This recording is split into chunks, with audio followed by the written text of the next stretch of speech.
Pada musim panas tahun 1985, seorang anak bernama Saul Hudson berniat mengikuti audisi pencarian gitaris untuk band glam rock bernama Poison. Dengan penuh tekad dan ambisi, gitaris yang saat itu masih berusia 20 tahun yakin bahwa Poison akan memilihnya. Namun tiba di saat penentuan, dia ternyata gagal terpilih karena dianggap penampilannya kurang keren. Padahal sebelumnya, dia sudah dilibatkan dalam proses rekaman pembuatan demo lagu untuk Poison. Hal itu membuat dirinya kecewa dan sangat sakit hati. 2 tahun setelah penolakan itu, Saul Hudson muncul sebagai gitaris dari raksasa rock yang bernama Guns N' Roses. Dan kini kita semua mengenalnya dengan nama Slash. Saul Hudson atau yang kita kenal sekarang dengan nama Slash lahir di London pada 23 Juli tahun 1965. Dia adalah anak dari pasangan seorang seniman, di mana ayahnya yang bernama Anthony Hudson adalah seorang desainer grafis yang biasa membuatkan cover album untuk para musisi seperti Neil Young dan Joni Mitchell. Sedangkan ibunya, Paula J. Hudson, adalah seorang fashion designer yang sering bekerja sama dengan David Bowie, Ringo Starr, sampai Janis Joplin. Nama Slash didapatinya saat dia berusia 9 tahun saat sedang ikut menemani ibunya bekerja. Saat itu, Slash yang sedang menemani ibunya bekerja sebagai fashion designer untuk para bintang film bertemu dengan seorang aktor bernama Seymour Cassel. Nah, orang inilah yang pertama kali memanggilnya dengan nama Slash. Aku memanggil bocah itu dengan nama Slash karena dia selalu terburu-buru, berpindah-pindah dari satu hal ke hal lain, ujar Seymour Cassel di suatu wawancara. Tahun 1979, saat Slash berusia 14 tahun, dia membuat band pertamanya bersama Steven Adler. Band ini memang tidak berjalan dengan baik, namun disinilah titik penting dalam karir Slash dimulai sebagai gitaris. Di band ini, Steven Adler menyuruh Slash untuk bermain sebagai gitaris, namun Slash malah tertarik belajar bermain bass. Dia baru benar-benar tertarik dengan gitar ketika melihat seorang gurunya yang memainkan lagu Brown Sugar dari The Rolling Stones dan Cream milik Led Zeppelin.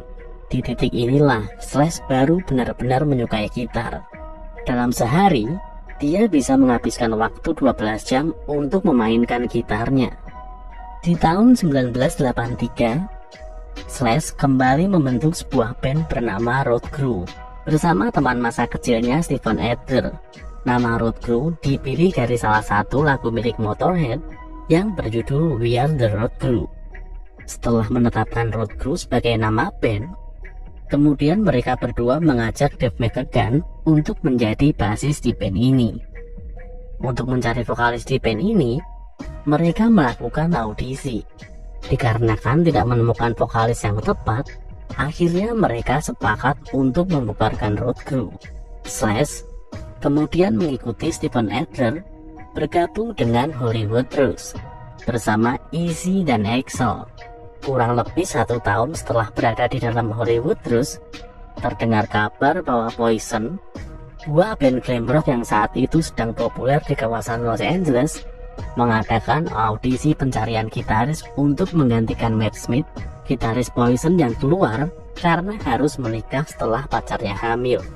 Anak-anak Hollywood Trust yang tahu tentang kabar itu mendesak Slash untuk mengikuti audisi tersebut. Meski awalnya menolak, tapi akhirnya dia berangkat mengikuti audisi tersebut. Setelah mengikuti audisi itu, para personel Poison pun cocok dengan permainan gitar Slash. Di saat proses pencarian gitaris baru untuk Poison masih berlangsung, Slash sudah diajak untuk membantu mereka merekam beberapa demo lagu. Lalu kemudian sosok CC DeVille muncul, yang juga berniat mengikuti audisi ini. Saat Slash keluar dari ruangan studio, CC DeVille bergantian masuk ke ruangan itu. Sehari setelahnya, Slash ditelepon oleh Bobby Dahl, basis dari Poison. Bobby mengatakan bahwa Poison telah memilih gitaris untuk menjadi personel Poison, dan orang itu adalah CC DeVille. Mendengar hal itu, Slash pun marah dan langsung menutup teleponnya. Dalam sebuah wawancara bersama Classic Rock Revisit di tahun 2010, Slash menceritakan saat kejadian itu, para personil Poison menanyakan tentang hal-hal lain yang tidak ada hubungannya dengan permainan gitarnya. Bobby Dahl bertanya, apa jenis sepatu yang akan saya pakai? Saya tentu kaget. Ini jelas akan merembet ke hal-hal lain di luar musik. Ketika saya sedang berjalan keluar dari ruang audisi, Sissy Deville berjalan masuk ruangan. Dia punya make up pancake dan 1 ton hairspray di rambutnya. Saya benar-benar ingat dan berpikir saat itu seharusnya adalah dandanan Kay, ujar Slash di wawancara tersebut.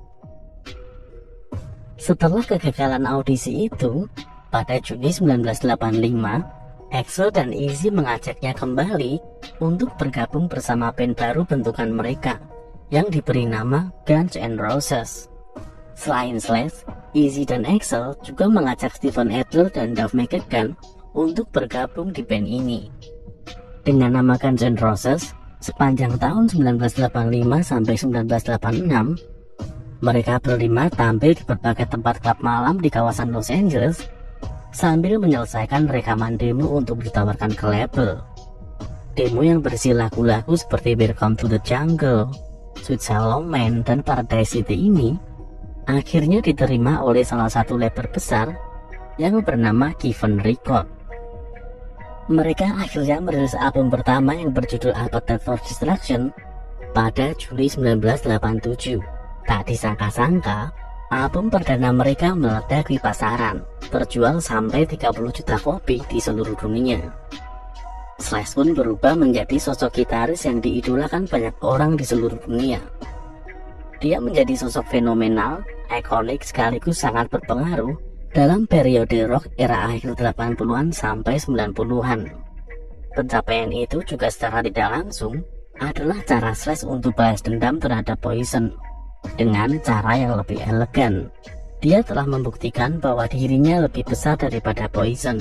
Penjualan album Guns N' Roses jauh mengungguli penjualan album dari Poison.